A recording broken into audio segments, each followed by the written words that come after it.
Hello and welcome everybody, all those who are joining in. I'm Natasha from Sapna Book House, and today we have something very special coming up. We have Sapna Rise. We're presenting to you Sapna Rise, and this is where we bring your favorite author to you, and we're connecting you to somebody really important today. He's been very dynamic in the writing industry, and he's written some really nice books. We have author Amish joining us today. Yeah. Hi Amish, how are you? Hi, how are you? Good to be here. I'm good. Hi, Natasha. Hi. Amish, we've had so many people raving about this live conversation, and there's so many people over here in Sapna too who are really excited that you're a part of this conversation. Thank you. My pleasure. My pleasure coming here. So Suhail Dev has received raving reviews, and it's been really well recognized and received. How do you feel? No, I'm feeling delighted, yeah, because there was, of course, and the plan was to launch this book a little earlier, actually. It was supposed to launch around Okay, March and early April. Then, okay. of course, as we all know, some Chinese decided to eat bats and then mess up the whole world for all of us. So, and obviously everything was postponed. Okay. But I commend my publisher. I mean, look, we can't just wait for the world to come back to normal. One of Yeah. the things that's clear is we are probably never going back to that normal ever, or at least not for the next year and a half. God knows when the Correct. vaccine will come. And we Yeah. can't just stop all activities till then, right? That's ridiculous. And look, this Yeah. is the new normal. We have to find ways to work in this scenario. So like we say in my Mumbai, थोड़ा daring करके launch करना चाहिए अभी. So that's what we decided. Yeah. So we've done everything online. Unlike my earlier Okay. books, we've done no pre-orders. We just launched it straight like that, online. And yeah, the book is selling at the same pace as Ravan, man. So it just shows that we have to find ways to work in this new scenario. And Sapna has, of course, been a wonderful supporter always of all my books. And so thank you so much for all In that you've fact, done. we've in fact sent out emailers to most of your avid readers, and I've formulated a questionnaire. Ah, These are questions from your readers, okay. and there's some really interesting ones. In fact, even I happen to read your book, and even I have some questions myself. Shoot. Yeah. So, Suhail Dev is a fictional story, but it's inspired by real life events. So, what do you have to say about this? Yeah, so look, there is a genre called historical fiction, right? So, which can be based on facts, but for the purpose of storytelling, Hmm. because you bring in elements to kind of complete the story, because no historical scholarly text has all the Hmm. facts, right? So like Braveheart, I'm sure you've seen the movie Braveheart, right? I have. The story of William Wallace. So William Wallace was a historical character, and a battle was fought for the independence of Scotland. But obviously Braveheart had to add in a lot of dramatic elements to make a Hmm. story, to make a movie. Hmm. It's the same thing that I've done. Some facts are clear that King Suhaildev did exist, Hmm. that Turkic armies did invade India. Okay. What is called the Islamic rule, the Hmm. correct term for it would be actually be the Turkic colonial rule. Turkish rule. Yeah. If we don't call the British colonial rule the Christian rule, why do we call the Turkic colonial rule the Islamic rule? Exactly. Yeah. Impression being that Indian Muslims were a part of the ruling elite. No, they were not. Indian Muslims were as oppressed as the Indian Hindus. And the Turkic armies were among the most brutal, barbaric armies the world has ever seen, ever. Yeah. They didn't just attack India, they attacked Europe, the Arab world, China. I mean, Timur, for example, who was a Turk, killed 5% of the world's population. Wow. Yeah. And when it wasn't so easy to kill 5% of the world's population, there's no nuclear Yeah. bombs, there's no dynamite, there are no machine guns. You had to stab, behead, you had to kill the hard Yeah. way. Timur killed 5% of the world's population. And he was a Turk. They were that brutal, that army. And they even plundered temples and The treasuries. most brutal warrior race the world has ever seen. And they were the military superpower from the 11th to the 16th century. Mahmud Ghazni was a Turk, Muhammad Ghori was a Turk, all who we call the Delhi Sultans were Turks, the Mughals were Turks. We call them Yeah. Mughals, they didn't call themselves Mughals, they call themselves Temuria. Okay. Yeah. So now this is the historical background. What is a fact is that Mahmud Ghazni came, okay, and he came in the 1020s. The next Turkic invasion came with Muhammad Ghori in the 160 1190s. years later. Yeah, that's a damn long time, 160 Yeah. years. Okay, it's longer than how long the British Raj, Yeah. survived. And how come the Turks didn't come back to India for so long? They went to the Arab world. They went to what was Europe, Greece, which they made Turkey because they killed all the Greeks out there. They went everywhere else. They didn't come back to India for 160 years because of King Suhail, because of Yeah. him. He And it's battled. sad. It's really sad that this is not being talked about a lot. Not many books. Now, none of the history textbooks mention this. And that's our establishment historians have Yeah. done tremendous disservice to India. Hmm. First of all, by calling Turkic colonial rule the Islamic rule, okay, making Indian Muslims, kind of, saying that Indian Muslims are somehow responsible for the horrific crimes of Mahmud Ghazni, Alauddin Khilji, Aurangzeb. No, they were But foreigners. Yeah. yeah. And secondly, our establishment historians have ignored our heroes. They've taught us the history of our invaders. They haven't taught us our True. own heroes. True. So we know more about the Lodis, who were glorified zamindars, rather than say the Adil Shahis from Maharashtra or the Maratha Empire, or you're in Karnataka, the Hoysalas, for example. Yeah. How much do we know of them? And yes, King Suhail Dev as well. We need to know our heroes. Yeah. This book is a masterpiece from the Immortal Writers Center. And this is one of a kind where this concept has been brought about by you. So I just want to ask you, how does this process been like? How do you go about this? Do you lose the authenticity of writing with multiple authors? The tonality in which a book is written. You're usually used to a writer's the way he writes, and then with multiple authors, does that fade away? Look, my biggest problem in life, I've spoken of this often, is that I have too many story ideas for one lifetime. It takes me a year and a half to 2 years per book because my books are on average long, they take a lot of research, etc. And at this pace, I will die before I finish all the story ideas that I already have. Forget about story ideas that might come in the future. And look, I mean, I will be, my soul will be distraught if I don't get all my stories out. Before I die. I don't want to carry my stories to my cremation pyre. So the only way I can ensure that my stories come out is through the Writers Center. So there are my core stories, Shiva Trilogy, Ramchandra series, Mahabharat, Lord Rudra, Lady Mohini, that only I will write. But many of the other story ideas, I hope to write through the Writers Center. Immortal Writers Center. And we don't want to mislead any reader that this book is, it's not purely my book, it's a team effort. So that's why if you notice, we always make clear an Immortal Writers. If it's multiple writers, then we use this. In case there's just one writer in the future book, we'll actually say Amish and the name of that person. So we don't mislead the readers. But I mean, I don't know if you've read the book. If you read it, I'm sure you'll agree it'll read like my book. Okay? Because how the process works is like this. A writer center has never been tried before in India, but it has been tried in the West. How the process works for me is in my writer center is a little different from how it's done in the West because I'm a bit of a control freak. So the story summary is decided by me. I write it down. It could be a 5,000 word or a 10,000 word story summary. Then that is expanded by the writer center to maybe a 65,000 word first draft or maybe even a 100,000 word first draft.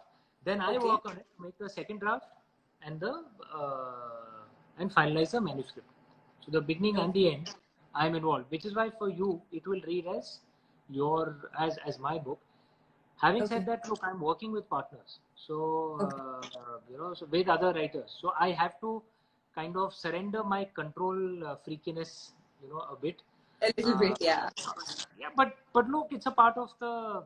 If I want to get my stories out, if I don't want to die without finishing my stories, then I have to work through this way. I don't have a choice.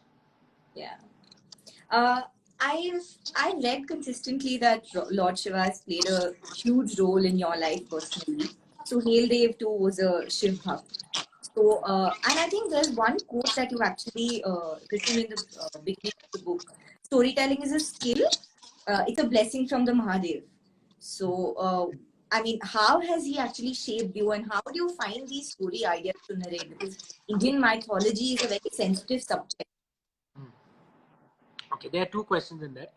One Yeah. is, how do these story ideas come to me? I wish I could give a logical explanation, but I can't explain it. Which is, it just comes, and which is why I genuinely believe it's the blessings of Lord Shiva, that he sends it, and my task is just to kind of accept that blessing and record what I see. That's how I write. In terms of avoiding, controversies, I'm sure you'll agree. I hope there are no media people on this on this Instagram live, but most controversies are created, okay, often by the Yeah. artists themselves with the help of their friends in the media. We all know how it happens. And if you yourself avoid controversy, then nahi hota hai India mein. And the second thing, of course, is I think Indians are willing to accept different interpretations as long as you do it with Yeah, respect. I think So, yeah, my books are different interpretations, but I mean, you won't hear any controversy around me. You can Google also. um, and I think this book comes as a blessing in a world pandemic. It's a global pandemic. All of us are kind of stuck at home right now, and it's a real nice change because throughout the lockdown we were kind of struggling to find books, old classic books that we haven't read. We're trying to find new books to read or things to do, and here you go, you launch your book in such a time. For all the aspiring authors who have time up their sleeve right now, who are at home, how does the whole process of writing go about? How does it come through? Does it really consume you when you're writing a book? It takes a really long time to. It does, and my writing does consume me. And in that sense, the lockdown is an opportunity, yeah, for all writers. Yeah. You're stuck at home. You can't do anything. You can't go out. I mean, so you've been given the greatest blessing of the modern day, which is the gift of time. Yeah. The thing that we are most in short of in the modern day is time. True. If you've been given this gift, use it, right? Don't waste this. Any Because tips or waste time. suggestions for budding authors? I always tell all writers, write from your heart, man. When you're writing, don't care about whether the book will succeed or not. Those things are, they are pointless conversations to get into. Whether the readers will like the book, whether the critics will like the book. Those things will distract you. Focus on the story itself. Write it from the purity of your heart. If it works, great. If it doesn't work, no matter. I mean, you have to kind of write with that fearlessness. Correct. If you can detach yourself from failure or success, you can be truly unstoppable and write True.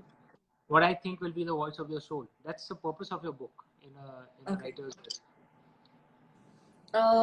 You've always written about mythology and ancient history.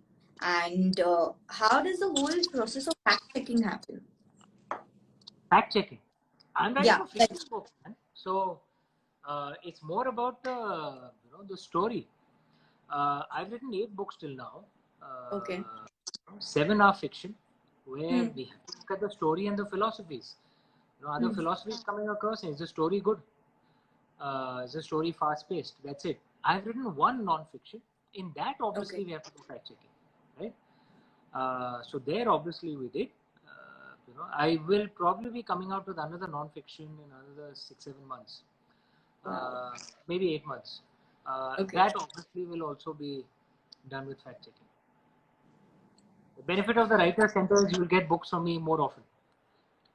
We're really excited and glad that's happening. Thank you. So there's a very intricate description of religion throughout the book. I personally read the book, and there's this very delicate balance of having Hinduism, Indian Muslims, then there's Buddhism, there are Sufi saints present. And then there's also a mention of Draupadi, where, Panchal, there are people who are worshipping her as a goddess there, irrespective of their religion or culture. It's a very intricate and delicate description. So, is this a fragment of your imagination, or did this truly come as a message that you want to pass on to the current scenario? Uh, it is, parts of it are fictional, obviously. And the point of a story, there's a difference between a storyteller and a scholar. Right?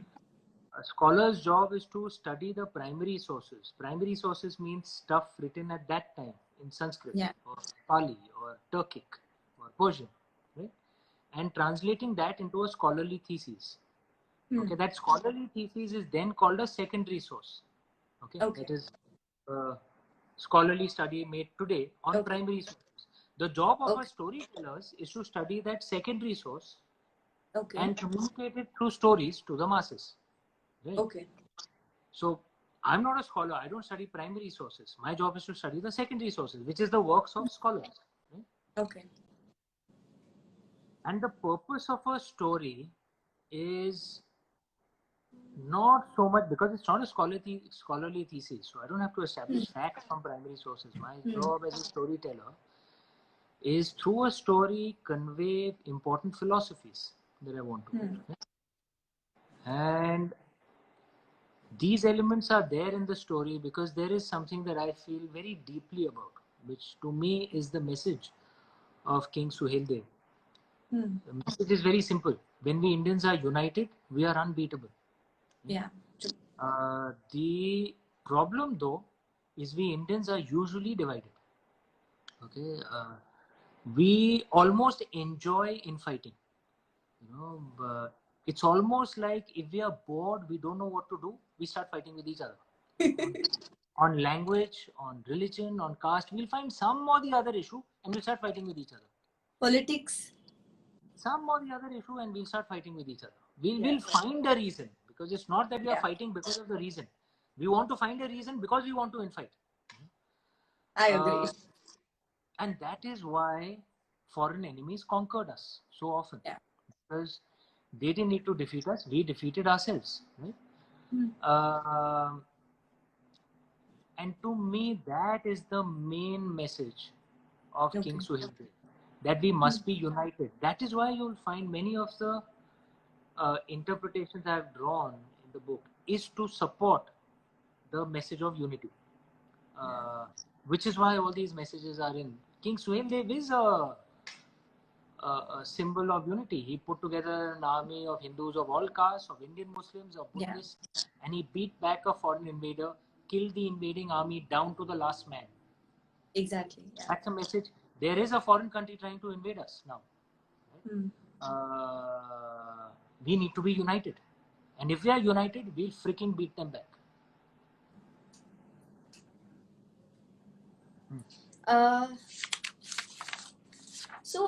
There's a lot of delicate talk about homosexuality in the book. There's Maqsood and Kareem. There's Mahmood and Ayaz also. So, what are your thoughts? Like, homosexuality was something that was accepted back in 1033 AD. That is actually a historical fact. The fact that Mahmood had a homosexual lover. That's actually historical. It was relatively common among the Turkic army. Having said that, also in the ancient Indian way,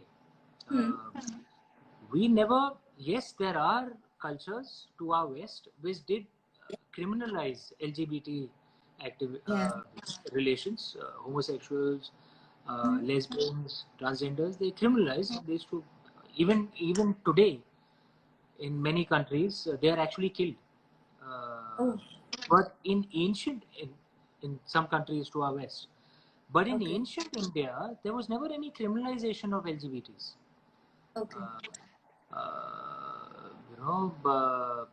They were certainly not killed. They were allowed to have their freedom. Same for transgenders. And they were widely accepted also. Same for transgenders as well. Like, I mean, among the greatest line of rulers, were the Chandravanshis, the lunar dynasty, the dynasty of the moon god. Lord Krishna was a Chandravanshi. The founder of that dynasty was a transgender. Okay? Even Shikhandi. Yeah, this was how India was. So, the Section 377, which was repealed recently, the good. I had written an article on this many years back, actually, saying that this section does not represent Indian culture at all, because ancient Indian culture did not criminalize LGBT activities. Okay. It actually, it's actually, this section is symbolic of the British Victorian attitudes. I'm glad it has been repealed, because it's the Indian thing to do. What about, there are rumors that Ajay Devgan's next film is going to be on Suhail Dev. Ajay Devgan is a very dear friend, and I'm a big fan of his. Both he and Kajol have been wonderful and have read my books and supported my books. So I hope something works out. There isn't, can't announce anything right now. I would love for the opportunity to work with Ajay Devgan. I thought what he did on Tanaji was fantastic. Yeah, it was a brilliant movie, actually. Fantastic movie. And again, an ignored hero, Tanaji. Yeah. So many Indians didn't know about him because it's airbrushed out of our history. Right? Yeah. I'm a fan of Ajay. I really like him. He's a friend. So let's hope Lord Shiva makes it happen. We're waiting to hear the news. How is it writing about war? In this particular book, Suhail Dev especially, there are a lot of chapters that describe war so beautifully. And as a reader, when you're reading, you kind of imagine and you live that moment of reading. So, you're imagining a war situation and the description is so beautiful. So, was it difficult? How do you actually write? No, thank you. Thank you for that compliment. And I have written, all my books have some wars and violence, and I may not put too much sex, but yes, there is a lot of violence in my books. But it's the nature of the times, right? I mean, wars were brutal in those days. No, I don't write it because I'm some killer or or an army guy. I hardly look like an army guy. Okay, yeah. I'm certainly not big enough or tough enough. But I'm interested in the subject. I read a lot. I love reading on history, and especially on war strategies, and not just Indian war strategies. War strategies of various wars across the world. So not just the strategies of the Mauryas or the Guptas, but even Hannibal, Alexander. There's so many brilliant war tactics that one can learn from. True. And I use Ramses had some great war tactics. So even from abroad as well. And then all those ideas then come into the books. Come into the book, yeah. Any ideas for your next book? Any thoughts? Something that you can reveal to our reader. There's so many people tuned in and they're really excited to speak to you. The thing that is always asked to me, and the moment I announced it, I knew I had to clarify it because everyone is saying, Saleh, where is the fourth book? I am working on it. It's a fifth to a quarter through the fourth book of the Ramchandra series. Okay. So I'm working on it. That will be out soon. Normally it takes me 1.5 to 2 years between books. There's another non-fiction book I'm working on, again, part of the Writer's Center. Philosophical book. That will come in 7-8 months. There is another fiction book that is also being worked upon. Actually, 2 fiction books. Part of the Indic Chronicles. So there are 4 books being worked on simultaneously. So wow. So I think 2020 will be big. Yeah, no, all of them may not come out in 2020. I mean, it takes time. So in the near future. Yeah, in the near future, but yeah. As an author, what do you think is your greatest strength? Lord Shiva's blessing, man. Okay. That's why the stories come to me. Okay. So till I have his blessings, I'll keep it going. Okay. And any favorite mythological character, like personal favorite? As a child, like any stories that you used to read and get that? That is a damn easy question. Yeah, my favorite god is Lord Shiva. Okay. That's an easy question. Yeah. And I think, how was your journey? You started off, I believe you were working in a bank, and then turning into an author, leaving a well-secured job. So, how is the whole journey? Yeah, I worked for 14 years in financial services. Wow. Okay. I should clarify though that it wasn't a brave decision to jump into books. I wrote my first 2 books along with my job. Oh, I wow. earned only with my second book, and my royalty check became more than my salary. So it was a very pragmatic, middle class type decision. Okay. As I always joke, मेरे पास बाप दादा का आशीर्वाद है, लेकिन जायदाद कुछ नहीं है. So I have to be practical and pragmatic in all my writing decisions. But how did this? Did you always want to become an author? No, I never thought I'll be an author. Okay. I always wanted to be a writer. Okay. Sorry, I always was a voracious reader. I never Okay. thought I'd be a writer. I didn't think I had the creative skills for it. Okay. But somehow I've gotten onto it. Yeah. So here I am with all these blessings. There are tons of questions coming. Are we supposed to look at them? Yeah, I think maybe we could. Yeah, we could take a few questions from the audience. Okay. 1 second.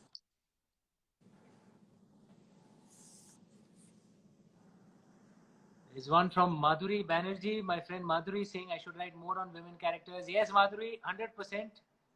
I can see why you're asking that question. There's Samir asking us how well do fantasy novels work in India? Samir Kumar. Boss, my books are selling, no?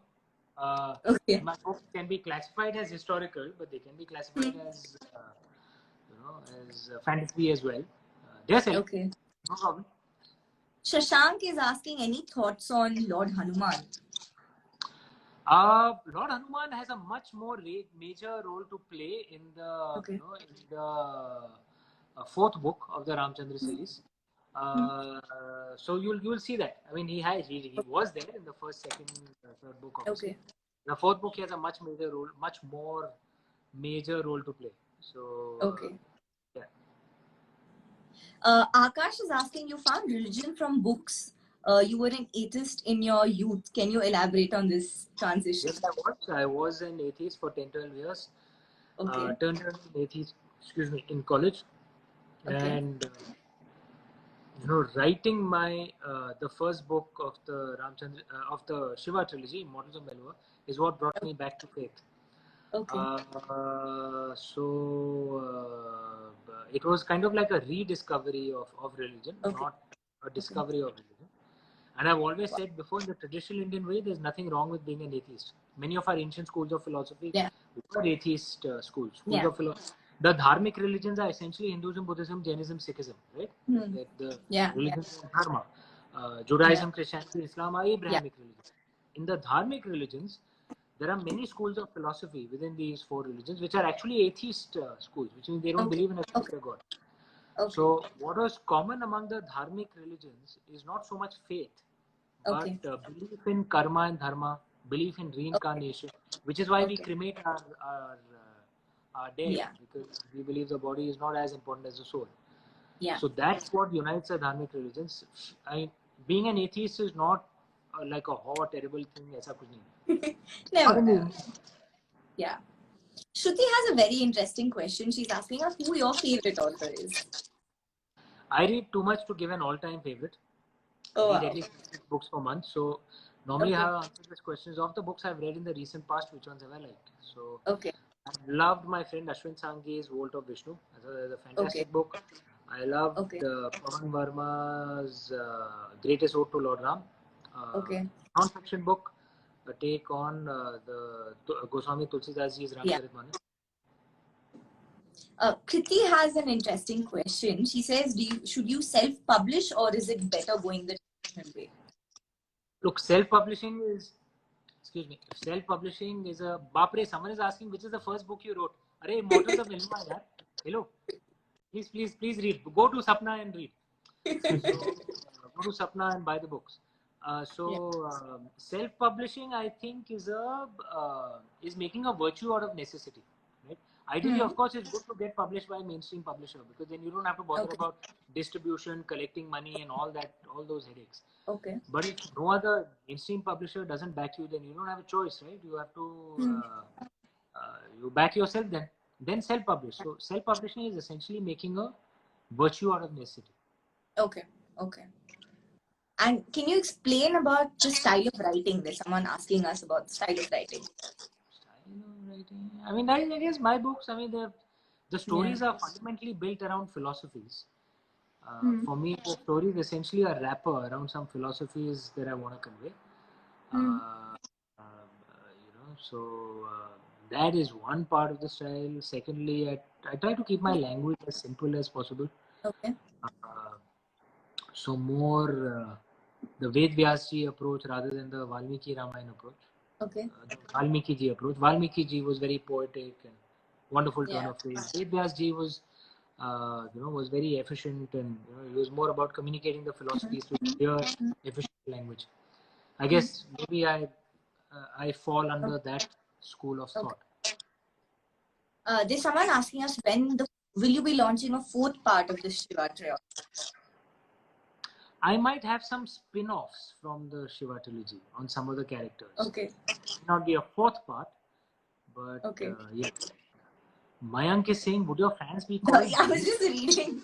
Dharmesh. I'm just Amish. No. And my readers should be called readers of Amish Tripathi's book. That's it. Of Amish's book. But that's a good one, I must say. Good one, thank you. Yeah. How do you maintain consistency of writing? Because when you write, ideally what a writer should do, is when he or she is writing, be completely divorced from whether the book will succeed or not. Don't care about, I mean it genuinely. Don't care about critics, readers, publishers, anyone at that point of time. Write only for yourself. Okay. And genuinely have an attitude that, look, if it doesn't work, it doesn't work. Right? But write for yourself. Then you'll never have a problem with consistency. You'll never have a problem with the quality of the book. The book is the voice of your soul. That's how you should approach it. Whether it succeeds or not is independent. Can this be the last question now? Because I have. Yeah, definitely. Definitely. Okay. I think tell us your experience about Sapna Bookstore, because you visited the store so many times, and how important are bookstores in building a readers community? I mean, Sapna has been such a critical component in the growth of my books in Bangalore and in Karnataka. Yeah. Bangalore is among the biggest markets for my books, and Sapna has made tremendous contribution to that. Among my biggest events were in Sapna Bookstore events at your stores in Bangalore and many other places. So I'll always be grateful to Sapna, to Paresh Bhai, to all of you for all your support. And do well with this book as well. I know the lockdown has put constraints, but the way I see it, when the going gets tough, the tough get going. We shouldn't. But in fact, sit around for a year and a half waiting for the world to return to normal. I mean, what's for a daring karke? We have to find new models and we have to make it work. Yeah. Irrespective of the lockdown, the book's actually doing well even in the stores. I know. I've been told that. Many people appreciating the work right now. If you just the comments. Sorry, what? There's so many people appreciating the work. If you see all the comments, and even going by numbers, the book's done really well. Thank you so much, Natasha. Thank you, Sapna Books, for all your support. Yeah. Thank you so much for joining us today, and looking forward to more books from you. Thanks. All the best. Absolute pleasure chatting with you. You take care. Yeah. Thank you so much. Bye. Bye, guys. Bye, all the readers, everyone who's joined. Thank you so much for joining. Bye. Bye.